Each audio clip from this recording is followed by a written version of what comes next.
In this guide, I'm gonna show you guys how to reset your NFL password. Let's get started. First, navigate to the official website of NFL, then head over to the login page. Here, type in your email address that is linked with your account. Click on continue.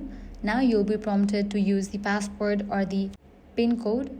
You can select the option of PIN code if you just want to log into your account, or if you want to reset your password, click on sign in with password. Now click on the option forgot password.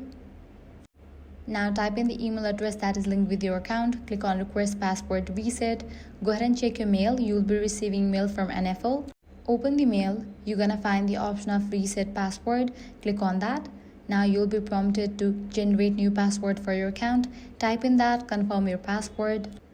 Now you can go back to sign in page, provide your account credentials, email address and the new password that you have just generated, and with that you'll be logged into your account. So this way you can easily reset your NFL password. If this guide helped you out, do not forget to like, share and subscribe.